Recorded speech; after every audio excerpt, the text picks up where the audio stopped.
Hiya, my name is Ali, and I've been at Southside since the second week when Debbie Meehan invited me along. And 28 years in, how would I describe it? I think I would describe it a bit like a relationship. And the first meeting was like a first date, and I knew there was something special. And now I'm 28 years in, and it is just hardwired as a big, huge part of my life. But when asked to speak, what did lockdown mean for me?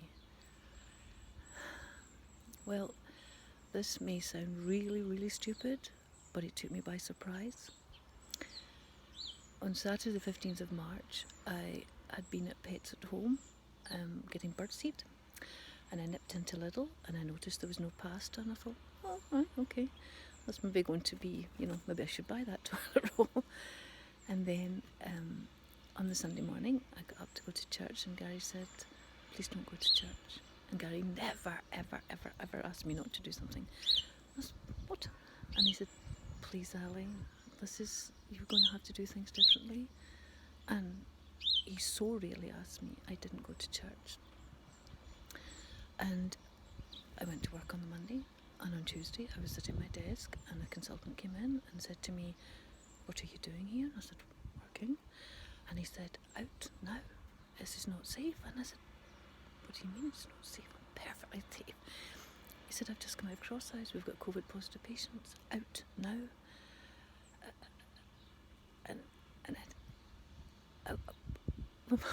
And that's how it was.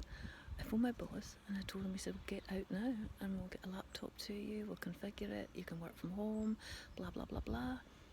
And I get in the car, and within an hour I was in the house.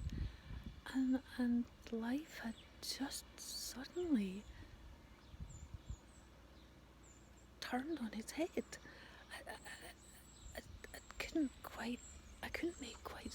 make sense of what was happening.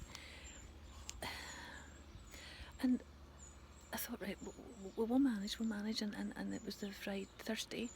Gary goes out with the cycling boys on a Thursday night. They cycled to the Chestnut, and they were going on the Thursday night. And he said, I'm not going to go because because one of the boys is a doctor, has just come back from London doing exams, and I feel no. And they decided to do home pub that night. I said, it's home pub, no. But they were going cycling Saturday morning. I said, well, you'll be fine, away you go. And when we went to online church the very next week, and I was in online church when he came in. I looked stricken, and I said, what? He said, this friend, he's got it, and I've been with him. And then for the next 14 days, life went topsy-turvy again, and we were in separate bedrooms, separate bathrooms, we ate separately. I kept trying to hijack him for a hug, he was having none of it. And then the government go out and die letter comes.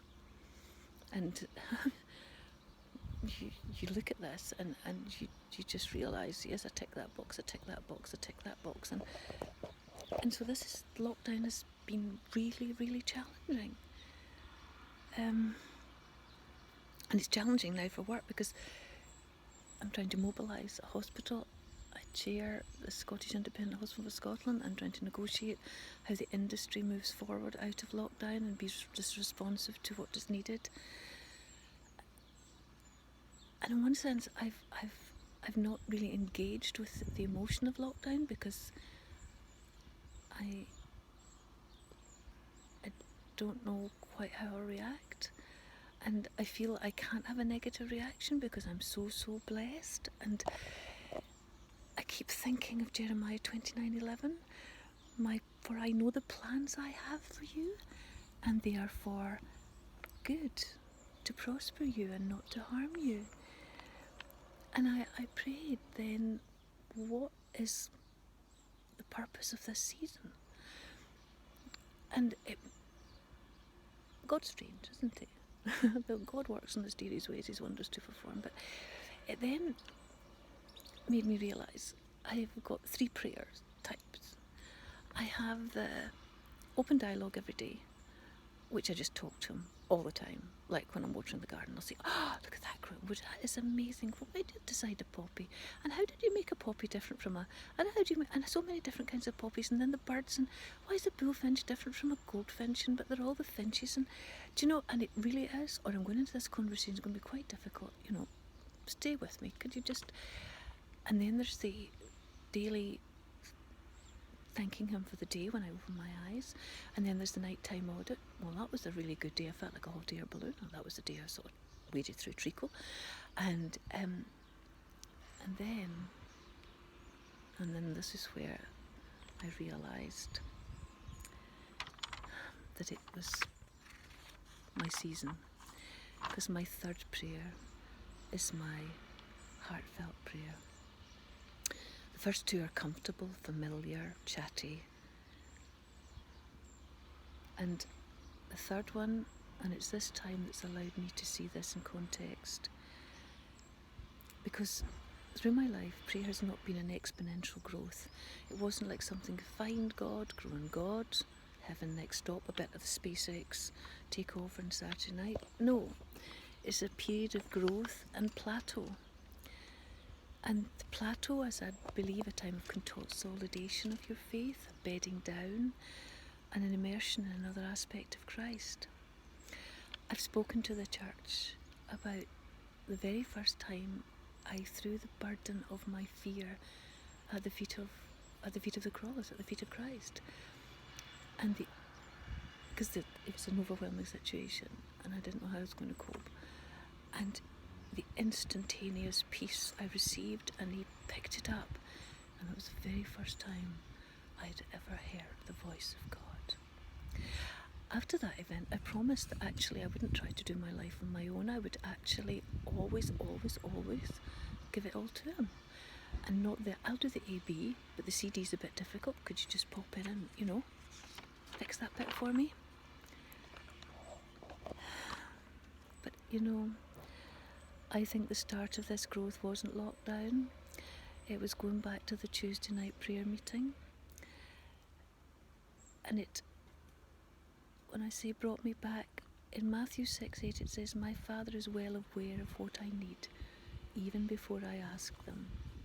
And in Mark 11:24 he said, no matter what I ask in prayer, I am to believe it is mine already, and it will be mine. And John 16:23, my Father will give me whatever I ask for, in Jesus' name. I used to pray in hope, but no real expectation. Now I pray with total expectation of being heard and my prayer being answered. If my Father knows my prayer before I've even said it, what happens if I don't pray it? What am I saying? I don't trust him. I'm holding back. In Romans 10:10 it says, my faith must come from my heart, for then I am one with God, but I must openly declare my faith to receive full salvation. That is God's gift to me. This is an all or nothing relationship. Half-hearted is not what he asks for.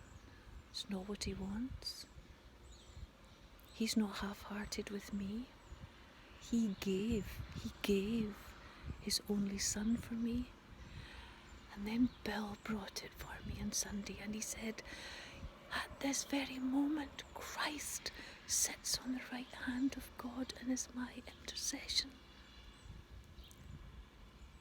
When I say my prayers, Jesus says, she's a friend of mine, Father.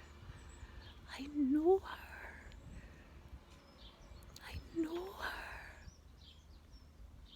So what is lockdown? Lockdown is answers to prayers. It's getting on my knees with certainty. The Tuesday night prayer meeting is an awesome hour in the week. It's a balm to a soul. Don't be afraid of it. To listen to your brothers and sisters praying will be a time of growth for you and the church family. It will take you into a deeper relationship with Christ. In Acts 18:9-10, don't be afraid. Keep asking boldly, and do not be silent, for I am with you. The Lord is with you always.